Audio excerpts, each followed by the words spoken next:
அனைத்து உரிமை குரல் நண்பர்களுக்கும் வணக்கம். திமுகவின் ஓட்டு சீமானுக்கே அப்படின்னு வெளிப்படையாக பார்த்தீங்கன்னா தராசு ஷாம் அவர்கள் ஒரு நேர்காணலில் சொல்லியிருக்காரு. இது குறித்த டீட்டெயில் முழுமையாக பார்க்க போகிறோம், வாங்க பார்க்கலாம்.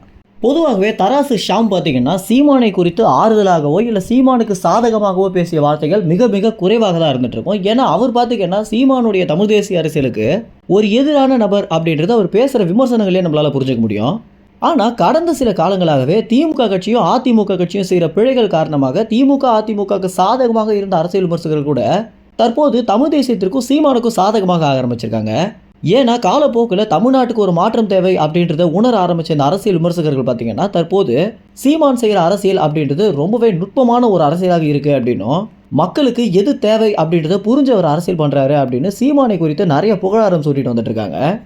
இந்த வகையில் கடந்த காலங்களில் சீமானை ரொம்பவே கடுமையாக விமர்சித்த ஒரு நபர் தான் பார்த்தீங்கன்னா சவுக்கு சங்கர். ஆனால் அவருடைய சிறை வாழ்க்கைக்கு பிறகு சீமான் இந்த அளவுக்கு ஒரு நேர்மையான மனிதர் அப்படின்றத புரிஞ்சுக்கிட்டு சீமானிடம் நேரடியாக வந்து நன்றியும் சொல்லி அதற்கு பிறகு பல இடங்களில் சீமானை குறித்த நிறைய நல்ல விஷயங்களை பார்த்தீங்கன்னா சவுக்கு சங்கர் பதிவு பண்ணிட்டு வந்துட்டு இருக்காரு.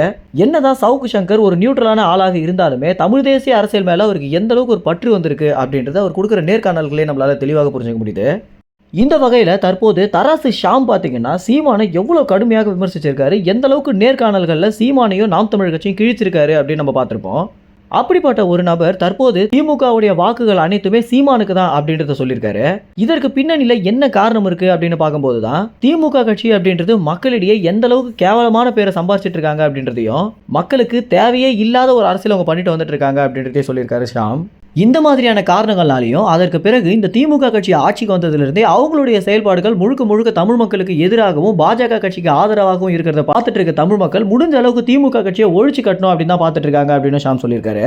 நேர்காணலோட ஆரம்பத்திலே பார்த்தீங்கன்னா ஷாம் இந்த மாதிரி சொல்ல போறாரு அப்படின்னு துளியால கூட எதிர்பார்க்கல அப்படின்னே சொல்லலாம். ஏன்னா ஆரம்பத்திலேயே கொஞ்சம் திமுக கட்சிக்கு நல்ல விஷயமாக பேசுற மாதிரி ஆரம்பிச்சு அதற்கு பிறகு வீடியோட இறுதியிலலாம் திமுகவையும் அதிமுகவையும் கிழிச்சிருக்காரு ஷாம். இந்த மாதிரி தன்னை எதிர்த்த நிறைய பேர் பார்த்தீங்கன்னா தற்போது சீமானுக்கு சாதகமாக மாறிட்டு வந்துட்டு இருக்காங்க அப்படின்றதா நிதர்சனமான உண்மையாகவே இருக்கு. இந்த ஒரு வீடியோ பார்த்தீங்கன்னா நேற்றைய தினம் லைவ்ல போடப்பட்டு இருந்துச்சு. ஆனால் கொஞ்ச நேரத்தில் இந்த வீடியோ டெலிட் பண்ணியிருக்காங்க. இதற்கு என்ன காரணம் அப்படின்னு பார்க்கும்போது நிறைய இடங்களில் திமுகவை ரொம்ப கடுமையாக ஷாம் விமர்சித்த ஒரு காரணமாக கூட இருக்கலாம். இந்த வீடியோ பார்த்தீங்கன்னா நிறைய எடிட்டுக்கு பிறகு தான் வரும் அப்படின்னு எதிர்பார்க்கப்படுது. இந்த வீடியோ வந்த பிறகு நீங்கள் அதை பார்க்கணும் அப்படின்னா நம்மளுடைய உரிமை குரல் சேனலை சப்ஸ்கிரைப் செய்யுங்க. இந்த வீடியோ பற்றின முழு அப்டேட் நம்ம சேனலில் போடுவோம். நன்றி, வணக்கம்.